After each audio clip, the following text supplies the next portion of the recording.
Assalamualaikum warahmatullahi wabarakatuh. Kami dari kelompok 4 yang beranggotakan Aris Munandar, Chandra Wisosa, dan Sri Mulyani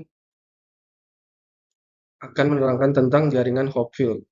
Dalam penelitiannya, John Hopfield berpendapat bahwa suatu jaringan saraf tiruan dapat disamakan dengan suatu sistem fisika.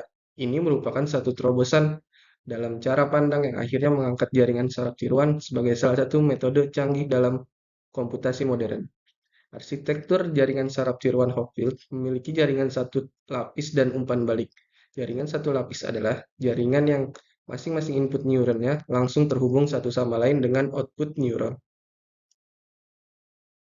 Seperti contoh di gambar ini, contoh gambar arsitektur jaringan Hopfield. Setiap neuron mempunyai dua kondisi, yaitu kondisi on atau off. Dari neuron I ditandai dengan output SI sama dengan plus 1, sedangkan kondisi off atau diam ditandai dengan SI sama dengan 1. Untuk jaringan yang dibuat dari N neuron, kondisi jaringan kemudian ditandai dengan vektor S sama dengan S1, S2, hingga Sn. Pangkat T menunjukkan transposisi matriks dengan SI sama dengan kurang lebih 1. Kondisi neuron I menunjukkan 1 bit informasi. Pasangan neuron I dan J di dalam jaringan dihubungkan oleh bobot metrik W yang menentukan kontribusi sinyal antara SI dari neuron I terhadap aksi neuron J. Metrik bobot ditentukan berdasarkan rumus di mana XK sama dengan XKI sampai XKN adalah input vektor.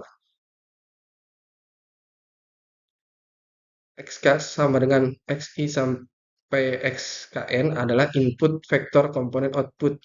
Y sama dengan 3. Misal, sehingga di atas yang telah mengalami proses pengembangan atau threshold lebih dikenal dengan notasi SJ. Hubungan ini dapat ditulis dengan ringkas.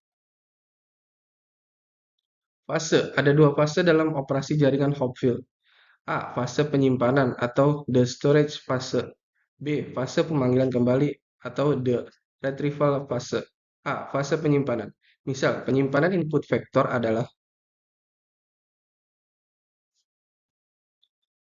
fase penyimpanan input vektor adalah V sama dengan 1, 2, sampai P. Ini dinamakan vektor memori fundamental. Kemudian, pola-pola tersebut disimpan di dalam jaringan. Dalam mendefinisikan metrik bobot, yang harus diperhatikan adalah 1. Output setiap neuron di dalam jaringan diumpan balikan ke semua neuron yang lain. 2. Tidak ada umpan balik pribadi atau self feedback di dalam jaringan. 3. Metrik bobot jaringan adalah simetris. Oleh karena itu, pengaruh neuron I terhadap dengan pengaruh neuron J terhadap neuron. B. Fase pemanggilan kembali. Selama fase pemanggilan kembali, vektor X berdimensi N disebut probe.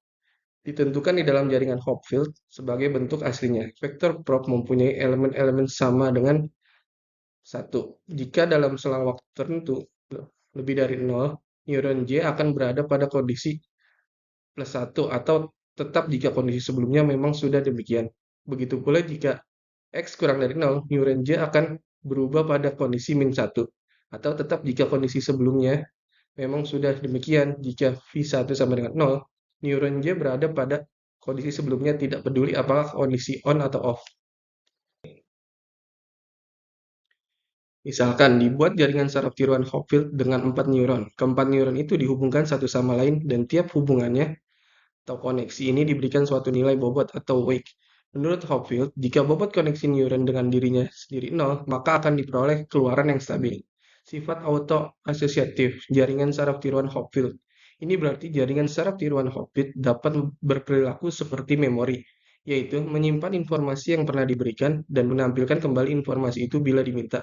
Sifat auto-asosiatif banyak diaplikasikan dalam komputasi modern. Contoh, jaringan saraf tiruan dengan struktur 4 neuron diberikan pembelajaran untuk mengingat pola biner 1010 dan 0101. Dari pola masukan ini bisa dibentuk nilai-nilai bobot yang akan memberikan keluaran yang dikehendaki. Penentuan nilai-nilai bobot ini merupakan bagian dari proses pembelajaran. Pada saat pengujian, jika jaringan saraf tiruan diberi masukan pada 1010, maka output jaringan saraf adalah 1010. Jika pola masukan adalah 0101, maka output pola yang sama yaitu 0101. Ini disebut sifat auto-asosiatif. Jika pola yang diberikan tidak persis sama dengan salah satu pada dalam pembelajaran, maka jaringan saraf tiruan Hopfield mampu memilih salah satu pola dalam memori yang paling mirip. Algoritma jaringan saraf tiruan Hopfield. Untuk algoritma Hopfield menggunakan input vektor angka biner.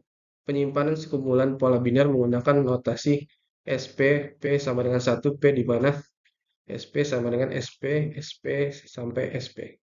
Untuk algoritma Hopfield dengan input vektor angka bipolar, penyimpanan sekumpulan pola bipolarnya menggunakan narasi di mana SP sama dengan SP, bobot matriks W sama dengan disimpan dengan notasi untuk is sama dengan atau J. Demikian yang dapat kami sampaikan dari kelompok kami. Apabila ada salah kata ataupun penjelasan yang kurang jelas, mohon maaf. Wabillahi taufiq wal hidayah. Wassalamualaikum warahmatullahi wabarakatuh.